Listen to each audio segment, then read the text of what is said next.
Yeah, I was most proud of our guys' response to the early adversity. I felt the first 8 minutes of the game, they dominated. I just felt like there wasn't a lot of resistance on our part from a defensive standpoint. Everything was too easy. Um, and then something changed. I think right about the 12-minute mark, 10-minute mark of the first half, um, we defended like a championship team. And I thought from a physicality standpoint, toughness, all those things that maybe we were deficient in early on, um, we really ramped it up, and it changed the complexion of the game. Thought we got great leadership tonight. We call our juniors and seniors the leadership council. I go to those guys all the time for thoughts and advice on whatever it is, practice structure. It might be what we're having to eat on the road, whatever it is. I really lean on those guys, and I just heard their voices constantly. Um, you know, Bryce Butler, who maybe his stat line wasn't great, he made a major impact on the game. Frankie, CJ, Kobe, Rain, Benny, might be leaving somebody out. Ante, I thought those guys showed great leadership. The energy in the arena was phenomenal.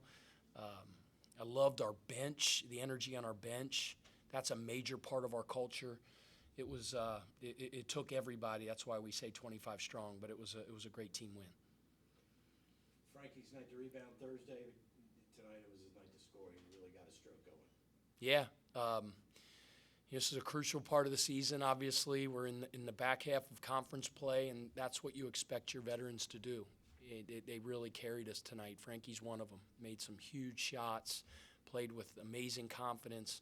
He just cares about winning, you know. He could have maybe stayed where he was at. Maybe his stats points per game would have been a little bit higher, but he just cares about one thing, and that's winning. Just like the other night. He couldn't throw one in the ocean, but he went and bit 16 balls. And that was phenomenal. And then when he gets in that groove, that rim looks really, really big, and it just splashes in, man. It doesn't even touch any part of the rim. And it was great to see. I'm happy for him. A little bit about Ante. I thought in the second half he really kind of answered. Yeah, that response word, our team responded at that 12-minute mark, 10-minute mark of the first half. Ante really responded in the second half. I thought it was a heck of a matchup between two high-level college bigs that you don't see much of anymore, right? Because the traditional big has kind of gone the way of the Buffalo a little bit. Ante's not a traditional big because he's extremely skilled, but you know what? So's the kid Williams. I mean, he is a mountain. He's humongous, but he's athletic, he's skilled, he can pass, he can shoot. So it was kind of good to see that battle, and I thought Williams got the best of him in the first half, and I thought Ante just flipped the switch. There was a point in the second half, and I don't remember when it was, but Danny on the radio said the same thing.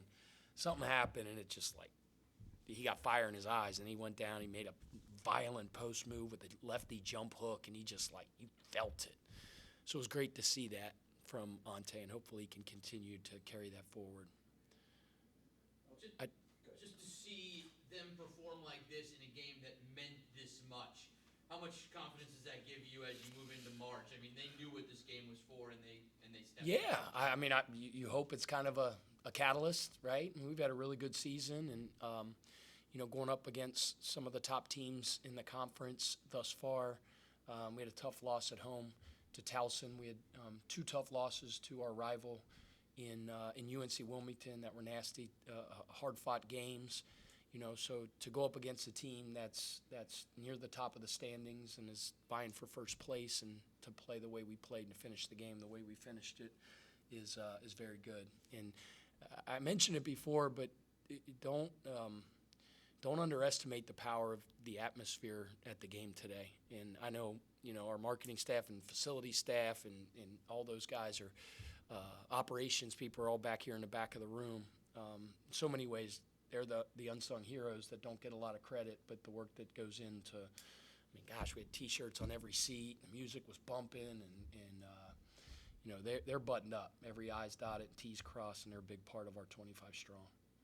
A little bit about CJ. They were going underneath the ball screen and giving him the shot when he was hitting it tonight. Yeah, he was phenomenal. CJ was.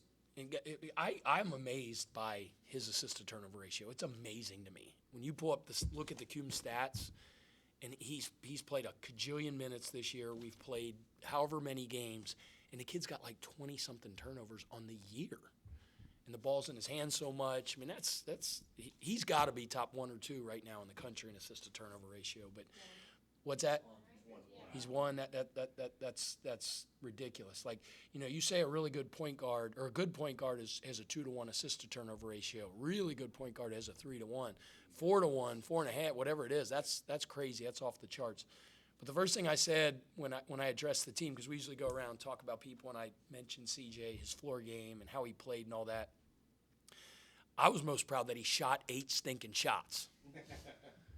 Because he's so selfless. Right, all he cares about is making people around him better, but he's a really, really good shooter, and we need him to be a threat and to be aggressive offensively. So it was great to see tonight. He's a really good player. This trip to Boston coming up, just a go up there for one game. I guess the team's got to be feeling pretty good after these last 3. Yeah, I mean, we'll turn our attention to them soon. Obviously, it's a tough road trip, it's a tough place to play. Bill's a phenomenal coach, so I'm sure it's going to be a really, really tough game. I'm gonna go ahead and kind of enjoy this one for maybe a couple hours or so, and we'll dive into them later tonight, start watching some tape. But looking forward to the Super Bowl tomorrow.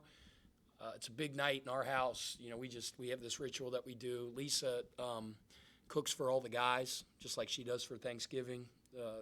It's a huge spread, and then she does all this stuff for the Super Bowl. I mean, it's dips, and it's buffalo chicken dip, and it's meatballs, and it's wings, and it's desserts, and you name it. Eli Foy hates that day. He's our strength and conditioning coach, but he gives his, like the Pope gives a dispensation or something. He gives his dispensation on Super Bowl Sunday and lets the guys. What time should we be there? Yeah, what time should we be there? Yeah, I'll send you my address. Who you got in the Super Bowl? Good question. I can't believe I'm saying this as a Cincinnati Bengals fan, because both are kind of our arch nemesis. We've been to 3 Super Bowls. 2 of them were against the San Francisco 49ers in 1982 in Super Bowl 16, and then in Miami in 1989. And we lost to Joe Montana both times. I was actually at Super Bowl 16 in 1982 in Detroit, Michigan at the Pontiac Silverdome. Never forget it. Unbelievable life memory. So they broke my heart, and I see Jerry Rice in my nightmares. But I'm going to go ahead and root for them because I cannot take more Taylor Swift and Travis Kelsey. I'm done. Now my girls are mad because they went to the Taylor Swift concert in Cincinnati this summer, and it was like the greatest thing that ever happened. Stanford Jennings went to Somerville High School. Can I tell you a story real quick? Sure. So I walk into an art gallery about 2 months ago, and I walk in. I have a Bengals sweatshirt on, and there's a lady sitting behind the desk, and I like art, and I have my Bengals shirt on. She goes, "You're a Bengals fan?" I go, "Yes, I'm a huge Bengals fan. I'm from Cincinnati." She goes, "You won't believe this, but my brother played for the Bengals." And I'm telling you, in 0.5 seconds, I looked at her and I go, "Stanford Jennings." She almost fell over. She was like, "How do you know that?" And I go, I'm the biggest Bengals fan ever. I knew that. And I said, "By the way, he has the longest kickoff return for a touchdown in Super Bowl history." So guess what? She called him on FaceTime. I was like chopping it up with Stanford Jennings. For a Cincinnati kid, that was like so stinking cool. Like yelling in the art gallery? Huh? Yelling all loud in the art gallery? Yeah, I don't have the art gallery personality, but I really like art. That's awesome.